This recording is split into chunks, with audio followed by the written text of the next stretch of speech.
A few years ago, I had a hunch. And so I began to talk to both students and adults about the year 2030.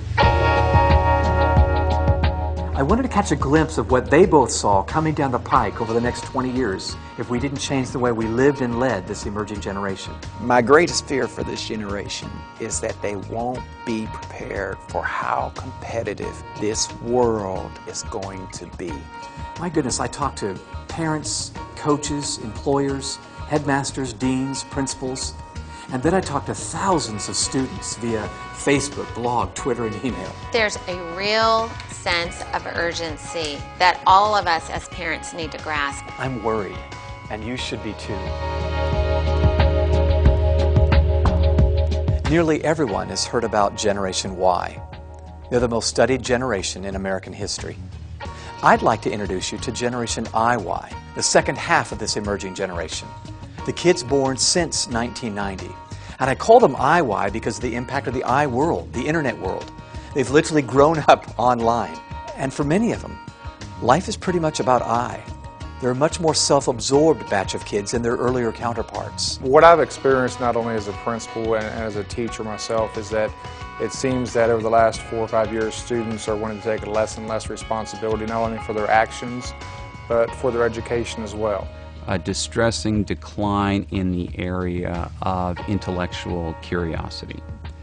The interest in things beyond their own social lives, beyond their immediate personal worlds, seems to be waning. Their relational capacity has shifted with the cultural contributors such as technology, and has created kind of this different zone or world in which they must now identify a new way in which to live. My generation is very keen on face-to-face interaction, where I think a lot of these young people are very comfortable really living in the electronics and hiding behind cell phone calls, texting, and computers. We no longer have the dinner table conversations, the engagement with a significant adult to talk about how the day went. Everybody is too busy. As I watch him try to charter social mediums, outside influences, good, bad, and ugly, I find that at times actually the urgency is almost overwhelming. When I look at students today and schools today, I see a gap. Students today are primarily right-brain thinkers. Schools are primarily left-brain delivery. Students want to upload their own thoughts.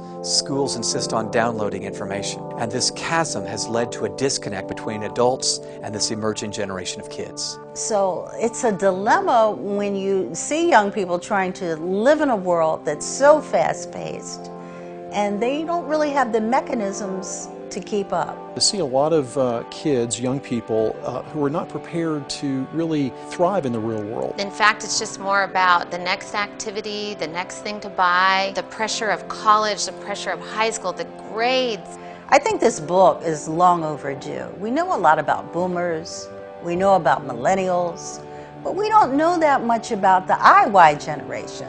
I think it's important that all of us parents read it with that proactive spirit. As this generation comes up into the workforce, employers will see strategies to help these young people be successful. To be clear, they're your athletes, they're your students, they're your employees, they're your neighbor's kids, they're my kids, they're your kids. They are Generation IY. This is our last chance to save their future. If we don't prepare our children now for the future that they're going to inherit, they are going to be lost.